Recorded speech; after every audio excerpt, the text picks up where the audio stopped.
Good morning, students.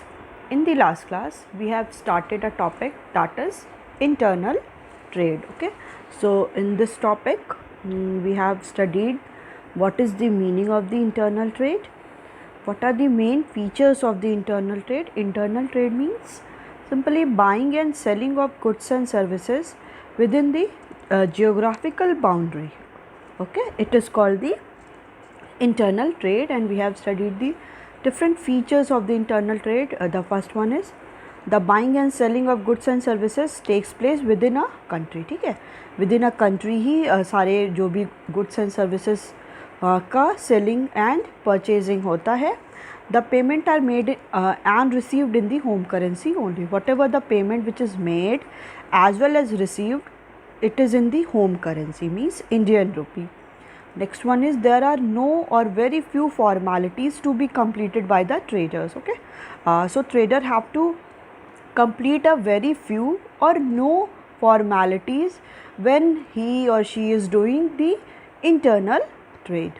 Next one is various local modes of transport can be used for the transfer of goods and services. Okay, there are different kinds or the modes of the transportation through railway or the road as well as from the airway. So from these local modes of transportation, the goods are transferred from one place to another place. Okay, so we have also studied what are the different types of the internal trade, in which we have studied the wholesale trade and the retail trade. Okay, internal trade are of two types, that is wholesale trade and the retail trade. So what we have studied the wholesale trade. Wholesale trade means trade in which goods are sold in the large quantity. Okay, the person who carries these business or the trade, wholesale trade, it is he is called or she called as wholesaler. Okay, so wholesaler buys the goods from the manufacturer in the large quantity and sold it to the retailer in the small quantity. कि वो जो भी wholesaler होता है वो क्या करता है, जो भी क्वांटिटीज़ होती हैं गुड्स की उसको वो लार्ज क्वांटिटीज़ में मैन्युफैक्चरर से परचेज करेगा एंड देन उसको सोल्ड किसको कर देगा, वो रिटेलर को कर देगा in the small quantities. Okay, different small quantities में वो रिटेलर को सोल्ड आउट करेगा. So wholesaler act as a middle man between the manufacturer and the retailer. Okay, so wholesaler कैसे ट्रीट होता है, मैन्युफैक्चरर एंड रिटेलर के बीच का एक मिडिल मैन होता है. Okay, so what are the different features of the wholesale trade. Wholesale trade act as a link between the producer and retailer. We have already discussed. Wholesaler deals with the large quantities of goods. Wholesaler is a generally specialized in one line of product. Okay, for example stationery, food grains, medicines, etc. Wholesaler invests large amount of capital in the maintaining stock of goods. Wholesaler generally sell goods in the small lots to the retailer and generally does not sell to the ultimate consumer. Okay, जो wholesaler क्या होते हैं वो goods को small lots में retailer को sold out करते हैं एंड जनरली वो लोग डायरेक्टली कस्टमर और कंज्यूमर के डायरेक्टली कॉन्टैक्ट में नहीं आते हैं.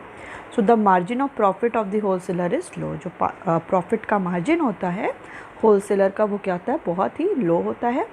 Wholesaler is the first intermediary in the distribution chain. Okay, distribution chain is manufacturer, then wholesaler, then retailer, after that consumer. Okay, so for the manufacturer, wholesaler is the first intermediary chain in the distribution channel. Okay, so we have also started a topic that is services of the wholesaler. What are the different services of the wholesaler which is provided to the manufacturer and the retailer, and we all are discussing the services to the manufacturer which is provided by the wholesaler.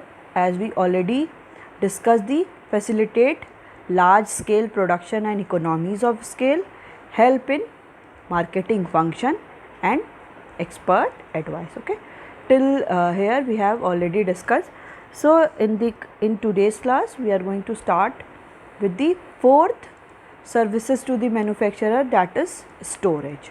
Okay, so let's start.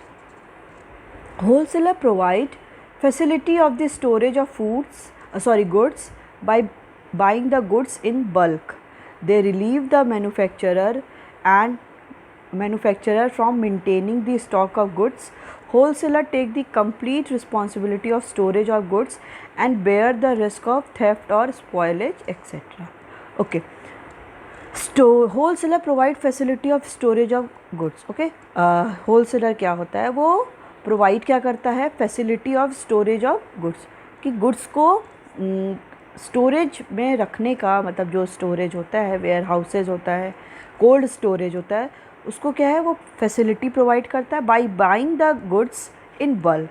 ठीक है, वो manufacturer से क्या करता है, bulk amount में, large amount में goods को परचेज़ कर लेता है फ्रॉम द मैन्युफैक्चरर और उसको वो स्टोरेज में कीप सेफली वो रख देता है. They relieve the manufacturer from maintaining the stock of goods.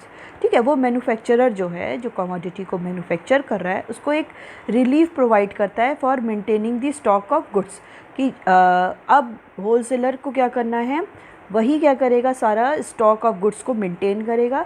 अब मैन्युफैक्चरर को कोई स्टॉक मेंटेन करने की ज़रूरत नहीं है. Wholesaler take the complete responsibility of storage of goods. Okay, wholesaler क्या करता है, सारी रिस्पॉन्सिबिलिटी अपने ले लेता है स्टोर करने के गुड्स को and bear the risk of theft और स्पॉइलेज एक्सेट्रा. और ये सारे रिस्क को भी बेयर करता है कि अगर थेफ्ट हो जाए, चोरी हो जाए या स्पॉयल हो जाए, पूरे डिस्ट्रॉय हो जाए, ऐसे सारे रिस्क भी कौन लेता है, होलसेलर लेता है. Okay, now next one is financial assistance.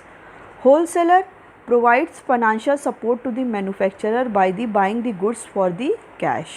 Sometimes he pay in advance while placing order. Therefore, manufacturer have to invest minimum capital in their business. Okay, so financial assistance भी provide करता है, financial help भी provide करता है, because wholesaler provide financial support to the manufacturer by buying the goods for cash. ठीक है, wholesaler क्या करता है कि मैन्युफैक्चरर से सारे गुड्स को क्या है, कैश में ही परचेज़ कर लेता है. मींस वो क्रेडिट पे नहीं लेता है कि आज वो ले रहा है कल पेमेंट करेगा, नहीं, वो उसको सब कुछ कैश में ही लेता है, उन सारे गुड्स को कैश पेमेंट कर देता है. Sometimes he page in advance while placing order. ठीक है, कभी कभी क्या करता है वो होलसेलर, वो कोई भी गुड्स जो उसको प्लेस करना है, जो उसको लेना है, उसके पहले ही वो उसको क्या करता है, एडवांस पे कर देता है. Therefore, manufacturer have to invest minimum capital in their business. इसलिए क्या है कि जो मैन्युफैक्चरर होता है उनको अपना कैपिटल है वो बहुत मिनिमम ही इन्वेस्ट करना पड़ता है, क्योंकि होलसेलर उनको एडवांस में पेमेंट कर देता है, तो मैन्युफैक्चरर उसी अमाउंट को क्या करते हैं, वो प्रॉपरली यूटिलाइज कर लेते हैं. Okay, next one is bearing risk. Okay, bearing risk. The wholesaler deal in goods in their own name, take delivery of the goods and keep the goods in the large lots in their warehouses. In the process, they bear variety of risks such as risk of fall in prices, theft, spoilage, fire, etc. Okay, जो manufacturer होता है वो जो wholesaler होता है वो क्या करता है, बल्क अमाउंट में सारे गुड्स को परचेज़ कर लेता है फ्रॉम द मैन्युफैक्चरर. फिर वो क्या करता है, उनको स्टोरेज जो भी उनके वेयर हाउसेज हैं, कोल्ड स्टोरेज है, उस पर वो अपना सेफली रख लेता है. बट ऐसा हो सकता है कि होलसेलर क्या करता है, ऐसे बहुत सारे रिस्क को भी बेयर करता है. कैसे रिस्क है कि फॉल इन प्राइसेस, कि जो भी गुड्स वो स्टोरेज में रखा है, मे बी उसकी प्राइस क्या कर जाएगी, फॉल कर जाएगी. जब उसकी प्राइस फॉल कर जाएगी तो होलसेलर को लॉस होगा. थेफ्ट हो जाए मीन्स चोरी हो जाए वो सारे जो भी उसने प्रोडक्ट रखे हैं.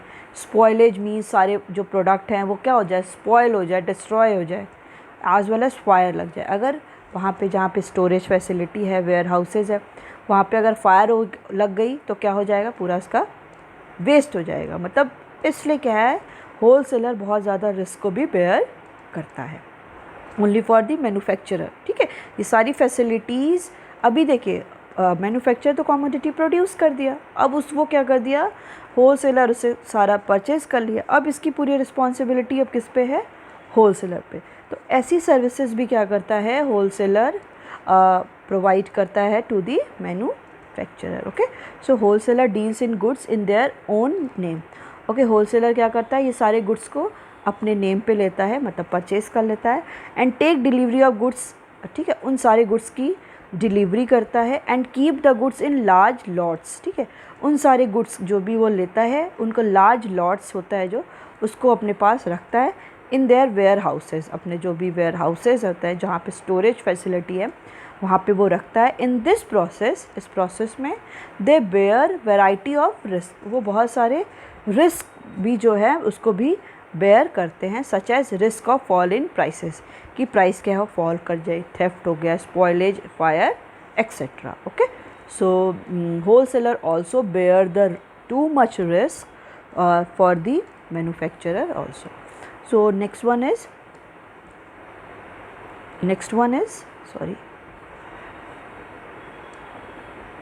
facilitate production continuity. The wholesaler facilitate continuity of production actively throughout the year by purchasing the goods as when they produced and storing them till the time these are demanded by the retailer or customer in the market. Okay, wholesaler क्या करता है, facilitate करता है continuity of production. Wholesaler किसके लिए facility provide कर रहा है, मैन्युफैक्चरर के लिए फैसिलिटी प्रोवाइड कर रहा है for the continuity of production, कि वो कंटिन्यूटी क्या करे, प्रोडक्शन करे actively throughout the year by purchasing the goods as when they are produced. Okay, अब क्या करता है कि एक्टिवली प्रोडक्शन को एक्टिवली वो कंटिन्यूसली करता रहे थ्रू आउट द ईयर, पूरे year, by purchasing the goods. ठीक है, और जो होलसेलर होता है वो सारे गुड्स को परचेज करता है. And when they are produced and storing them, वो जब सारे गुड्स प्रोड्यूस हो जाते हैं, जब स्टोर हो जाते हैं, till the time these are demanded by the retailer और कस्टमर इन द मार्केट, उन सारे गुड्स को वो क्या करता है, परचेज कर लेता है और स्टोर किया रहता है अनटिल एंड अनलेस वो डिमांड कस्टमर या रिटेलर के थ्रू नहीं किए जा रहे हैं. जब तक डिमांड नहीं किए जा रहे हैं तब तक वो क्या करता है, उन सारे गुड्स को वो स्टोरेज में रख लेता है. ओके, सो ऐसी भी फैसिलिटी कौन प्रोवाइड करता है, wholesaler to the manufacturer. Okay, now the next one is services to the retailer. till here we have completed the services which is provided to the manufacturer by the wholesaler. Okay, now next topic is services which is provided to the retailers by the wholesaler. So wholesaler render the following services to the retailer. First one is availability of goods. Retailer needs to keep a wide variety of goods to meet the requirement of the various customers. Wholesaler provide them a wide variety of goods in the one line of product. It is very difficult to a retailer to approach different manufacturer directly. Wholesaler perform the task of sorting out and assembling goods from several manufacturers. Wholesaler maintain a large stock of goods. Therefore, whenever retailer require goods, these can be immediately supplied by the warehouse. The retailer need not maintain a large stock. He can get the stock quickly and regularly from the wholesaler. Wholesaler act as a warehouse keeper of the retailer. Okay, so yes, retailer need to keep a variety of product to meet the requirement of various customer. ठीक है, retailer को क्या करना पड़ता है, अपने पास variety of goods को क्या करना पड़ता है, कीप करना पड़ता है, रखना पड़ता है to meet the requirement of the various customer. अलग अलग कस्टमर की रिक्वायरमेंट जो होगी, उनके रिक्वायरमेंट को फुलफ़िल करने के लिए रिटेलर क्या करते हैं, different kind of products, different variety of products को अपने पास रखते हैं. Wholesaler provide them a wide variety of goods in one line of product. Wholesaler क्या करते हैं, एक ही प्रोडक्ट का, फॉर एग्ज़ाम्पल अगर कोई भी है, अगर शैम्पू है तो शैम्पू के ही डिफरेंट जितने भी हैं अलग अलग, लॉरियल हो गया आपका, क्लिनिक प्लस हो गया, हेड एंड शोल्डर हो गया, एंड सो ऑन, जितने भी हैं, तो ये सारे क्या हैं, different types of one he line of product में, मतलब एक काइंड ऑफ प्रोडक्ट में अगर डिफरेंट अगर मेडिसिन्स है तो मेडिसिन्स में क्या है, हर एक टाइप की मेडिसिन्स क्या कर रहा है, प्रोवाइड करता है. Okay, So wholesaler provide them a wide variety of goods in one line product. Okay, stationery में ही क्या है, pen, pencil, rubber, copies, sketch pens, colours, ये सारी क्या है प्रोवाइड करता है कौन, wholesaler to retailer. It is very difficult for a retailer to approach different manufacturer directly. अब ये क्या है, अब ये बहुत ज़्यादा डिफ़िकल्ट है किसी भी रिटेलर के लिए कि वो हर एक मैन्युफैक्चरर से डायरेक्टली कांटेक्ट करे. अब क्या जो रिटेलर है वो डायरेक्टली कांटेक्ट कर रहे हर एक मैन्युफैक्चरर से, मीन्स अब वो जाके पहले बोल दे कि जो क्लिनिक प्लस कर रहा है, जिसने क्लिनिक प्लस का प्रोडक्शन किया, उससे जाके बोले कि मुझे शैम्पू चाहिए. फिर जा रहा है वो लॉरियल वाले के पास जा रहा है कि मुझे लॉरियल का शैम्पू चाहिए. फिर वो हेड एंड शोल्डर वाले के पास जा रहा है, फिर वो वाटिका शैम्पू उसके पास जा रहा है. तो ये क्या है, ये बहुत क्वाइट डिफ़िकल्ट हो जाता है होलसेलर के रिटेलर के लिए कि वो अलग अलग मैन्युफैक्चरर से वो क्या करेगा, डायरेक्टली मिलेगा. In that case wholesaler perform the task of sorting out. इस कंडीशन पे होलसेलर क्या करेगा, किसका टास्क करेगा, सॉर्टिंग आउट का, मीन्स सॉर्ट आउट करेगा and assembling goods from the several manufacturer. अब होलसेलर क्या करेगा, क्लिनिक प्लस वाले के पास जाएगा, उससे लार्ज अमाउंट में शैम्पू ले लिया, फिर लॉरियल वाले के पास जाएगा, फिर क्लिनिक प्लस वाले के पास. तो अब यहाँ पे होलसेलर का रोल है कि वो डिफरेंट मैन्युफैक्चरर के पास जाएगा और उनसे गुड्स को लेगा एंड आफ्टर डैट वो रिटेलर को प्रोवाइड कर देगा. Okay, so therefore goods assembling goods from the manufacturer. So wholesaler maintain a large stock of goods. Wholesaler क्या करते हैं, लार्ज स्टॉक का गुड्स को मेंटेन करते हैं. Therefore whenever a retailer require goods these can be immediately supplied by the warehouse. Okay, तो wholesaler क्या करते हैं, लार्ज स्टॉक ऑफ गुड्स को मेंटेन करते हैं. Therefore whenever a retailer requires goods, okay, जैसे ही रिटेलर को क्या है गुड्स की ज़रूरत है, वो क्या करेगा, होलसेलर को कांटेक्ट करेगा कि मुझे अभी यहाँ पे क्या है, ये प्रोडक्ट ख़त्म हो गया है तो मुझे ये गुड्स चाहिए. तब होलसेलर उसको क्या करेगा, वो गुड्स को प्रोवाइड करेगा. Okay, this can be immediately supplied by the supplied from the warehouse. वो जो वेयर हाउस में उन प्रोडक्ट को रखा है वहाँ से वो क्या करेगा, इमीडिएटली उन प्रोडक्ट को सप्लाई कर देगा, किसको, रिटेलर को. So the retailer need not maintain a large stock. इसलिए रिटेलर को कोई नीड नहीं है कि वो लार्ज स्टॉक को क्या करे, मेंटेन करे. He can get the goods quickly and regularly from the wholesaler. वो जो भी गुड्स हैं वो क्विकली, बहुत जल्दी में और रेगुलरली क्या कर सकता है, होलसेलर से फाइंड आउट कर सकता है. Wholesaler act as a warehouse keeper of the retailer. Wholesaler क्या है, एक्ट कैसे कर रहा है, warehouse keeper means of the retailer. Retailer का वो वेयर हाउस कीपर है, क्योंकि वही क्या करता है, सारे प्रोडक्ट को रख रहा है होलसेलर. इसलिए रिटेलर के लिए वो क्या है, act as a warehouse keeper है कि वहाँ पे प्रोडक्ट है. रिटेलर को जब भी उन प्रोडक्ट की नीड होगी वो क्या करेगा, होलसेलर से बोलेगा.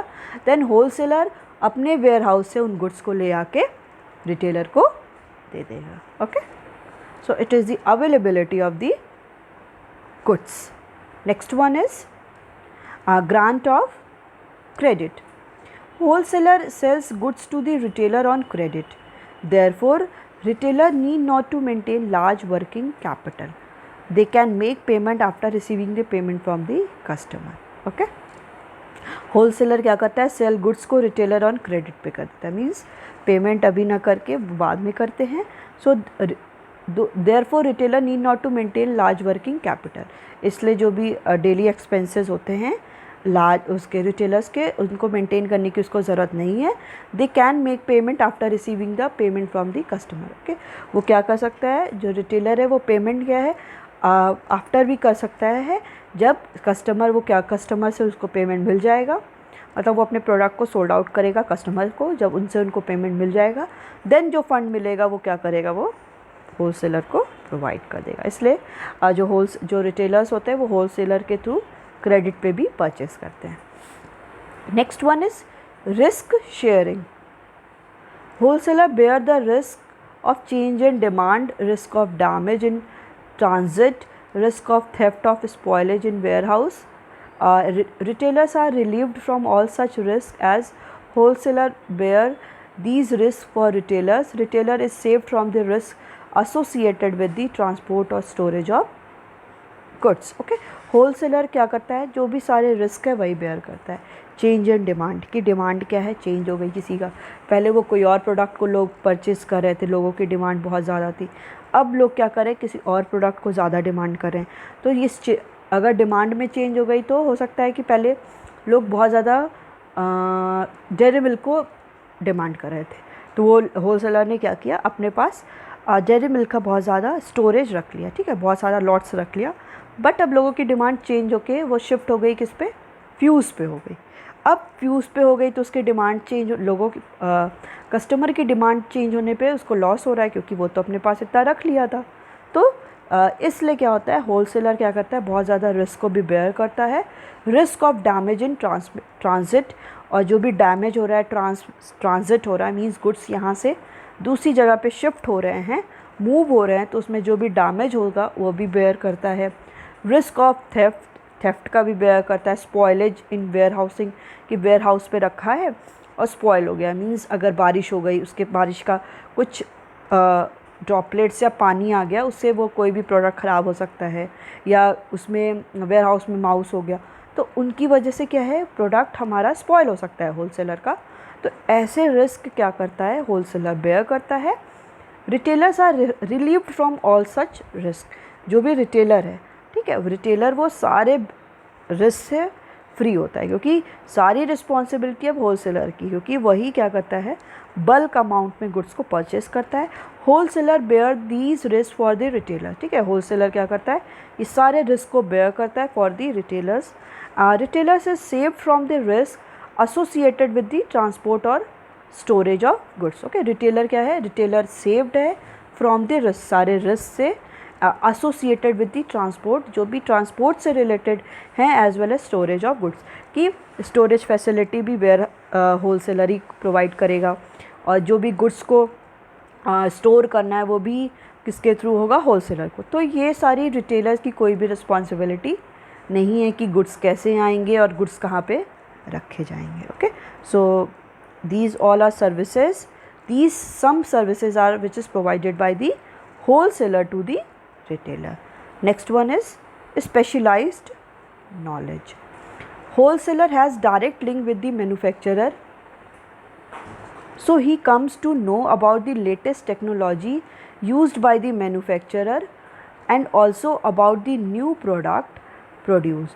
Therefore he informed the retailer about the new techniques, new products and their use to the retailer. A wholesaler keeps updating the knowledge of the retailer. Okay, so specialized knowledge. Wholesaler has direct link with the manufacturer, ठीक है, wholesaler का क्या होता है, direct link होता है किसके साथ, मैन्युफैक्चरर के साथ। So he comes to know about the latest technology, इसके थ्रू क्या होता है कि होलसेलर को बहुत सारी लेटेस्ट टेक्नोलॉजी मिलती है, विच इज़ पता चलती है, which is use by the manufacturer, जो भी मैन्युफैक्चरर यूज़ कर रहा है, and also about the new product produce, की उसके बारे में भी जानते हैं कि कौन से न्यू प्रोडक्ट क्या हुए हैं, वो प्रोड्यूस हुए हैं। Therefore he inform the retailer about the new techniques. अब ये सारी इन्फॉर्मेशन अगर होलसेलर को पता होगी, वो क्या करेगा, रिटेलर को ये सारी इन्फॉर्मेशन देगा कि अब ऐसी न्यू टेक्निक आ गई है, अब ऐसे प्रोडक्शन होता है, न्यू प्रोडक्ट्स आ गए हैं, मतलब अब कोई और डिफरेंट टाइप का चॉकलेट आ गई है, डिफरेंट टाइप का शैम्पू आ गया है, या डिफरेंट टाइप के कोई एसेंशियल गुड्स आ गए हैं। ब्रेड में भी अब डिफरेंट काइंड के मल्टीग्रेन्स ब्रेड आ गए हैं। पहले क्या था, एक आटा और उसका वाइट फ्लोर का ही मिलता था, अब क्या है, मल्टीग्रेन्स भी आ गए। ये सारी इन्फॉर्मेशन रिटेलर को कौन देगा, होलसेलर देगा, और होलसेलर को ये सारी इन्फॉर्मेशन किससे मिलेगी, मैन्युफैक्चरर से। अब यही सारी इन्फॉर्मेशन जो रिटेलर है वो किसको देगा, कस्टमर को। वो बताएगा कि नहीं, अब तो एक नया टाइप का भी ब्रेड आ गया जिसमें मल्टीग्रेन्स हैं, तो लोग क्या करेंगे, customer, as we are all are customers, तो हम लोग क्या करेंगे, डिमांड करेंगे, नहीं नहीं मुझे अब वही वाला मल्टीग्रेन्स वाला ये ब्रेड खाना है, ठीक है। तो ये सारे क्या हैं, ये सारी इन्फॉर्मेशन एक थ्रू चेन ये कंटिन्यू रहती है। मैन्युफैक्चरर होलसेलर को प्रोवाइड करेगा, होलसेलर रिटेलर को, एंड रिटेलर कंज्यूमर को। ओके,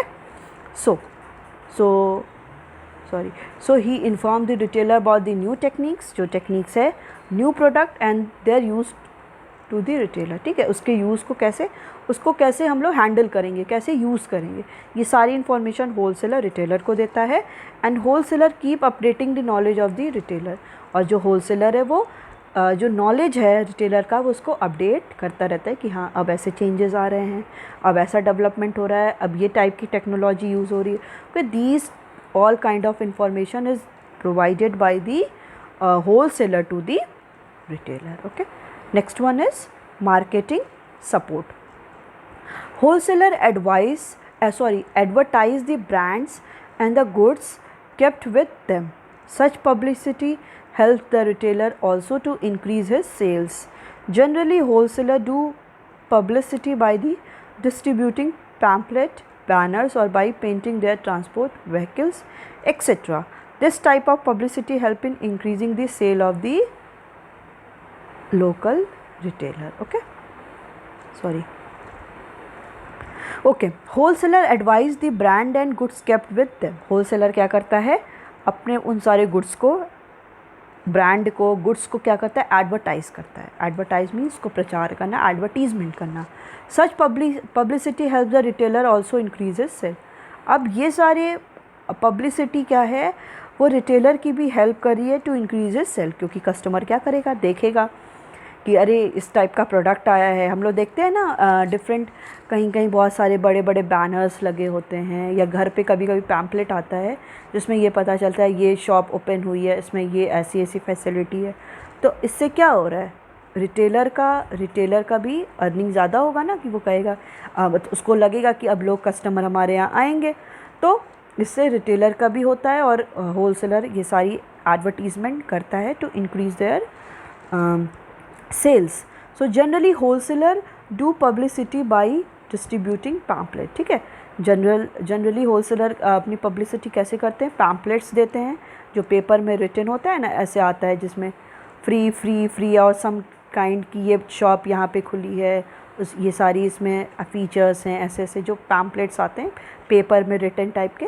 और बैनर्स जो रोड पे ऐसे बड़े बड़े से लगे रहते हैं, या अपने जो भी होता है ना डिफरेंट उनकी जो वो ट्रांसपोर्ट फैसिलिटीज़ होती है, उस पर वो लोग क्या करते हैं, डिफरेंट काइंड्स ऑफ उसमें लगा देते हैं कि ये शॉप मतलब इसका है, ये इंटरप्राइजेज़ इतने प्रोडक्ट इतने ऐसे ऐसे। तो ट्रांसपोर्ट व्हीकल पे भी वो पेंटिंग करके उसको शो करते हैं। This type of publicity help in increasing the sales of the local retailer, ठीक है। ये सारी पब्लिसिटी क्या करती है, इंक्रीज़ करती है sale of the local retailer की भी सेल को इंक्रीज़ करता है। Next one is marketing support. Wholesaler perform various marketing functions and provide support to the retailers. Okay, wholesaler क्या करते हैं, डिफरेंट मार्केटिंग फंक्शंस करते हैं। It will be marketing functions, okay, different marketing functions करते हैं and provide support to the retailer को help करते हैं। They undertake advertising and other sales promotion, ठीक है। वो क्या करता है कि एडवर्टीज़मेंट करते हैं, होलसेलर क्या करते हैं, एडवर्टीज़मेंट करते हैं किसी भी प्रोडक्ट का, and other sales promotion activities, और भी सेल्स प्रमोशन एक्टिविटीज़ की वो लोग क्या करते हैं, कहीं पे फेयर लगा लेते हैं और बोलते हैं कि इतना % off, 20% off on this item, 30% off on this item, to induce the customer to purchase the goods. अब हम लोग एज अ कस्टमर क्या करते हैं, उनको देखते हैं कि अच्छा यहाँ पे इतना % ऑफ है, चलो प्रोडक्ट लिया जाए, परचेज़ किया जाए। तो ये क्या है, एक सेल्स प्रमोशन होता है। ये वो लोग दे आर नॉट सो फूल, उतने बिजनेसमैन फूल नहीं होते कि आपको फ्री में वो डिस्ट्रीब्यूट करें। उनको मेन क्या चाहिए कि मोर एंड मोर कस्टमर को वो क्या करे, अट्रैक्ट करे। इसलिए डिफरेंट टाइप का ये लोग फ्री में कुछ इंट्रोड्यूस करते हैं। एज वेल एज कभी कभी ये भी होता है कि उनको जो भी उनके ओल्ड स्टॉक हैं उसको भी क्या करना होता है, हटाना होता है। इसलिए वो क्या कर देते हैं, उस पर ऑफ कर देते हैं।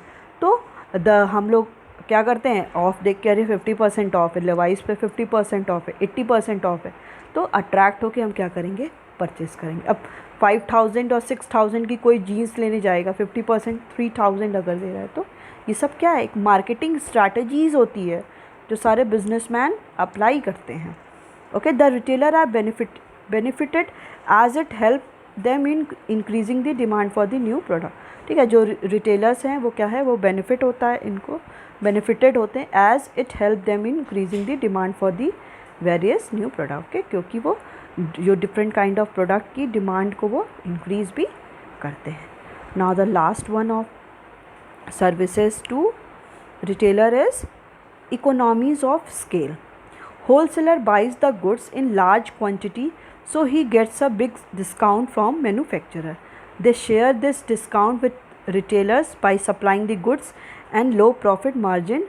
Retailer buy the goods in small lots, so directly they cannot get more discount from the manufacturer. Okay, so wholesaler buy the goods in large quantity. Wholesaler क्या करते हैं, large quantity में goods को purchase करते हैं, so he gets big discount from the manufacturer. तो वो manufacturer से big discount, बहुत ज़्यादा उनको discount मिलता है. They share this account with retailers. और ये जो shares है, जो discount उनको मिला, वो डिस्काउंट क्या करेंगे, वो रिटेलर के साथ भी शेयर करेंगे by the supplying of goods. अगर मैन्युफैक्चरर उनको 20% का डिस्काउंट दिया, ठीक है, कोई भी प्रोडक्ट पे, तो अब ये क्या करेगा, होलसेलर उस पर 10% का डिस्काउंट दे देगा किसको, ठीक. अब वही 10% का डिस्काउंट वो किसको दे देगा, रिटेलर को दे देगा. Okay, they share this discount with the retailer by supplying the goods with low profit margin. Okay, तो retailer buy the goods in small lots. Retailer क्या करेगा, स्मॉल लॉट में गुड्स को परचेज करेगा, so directly they can not get more discount from the manufacturer.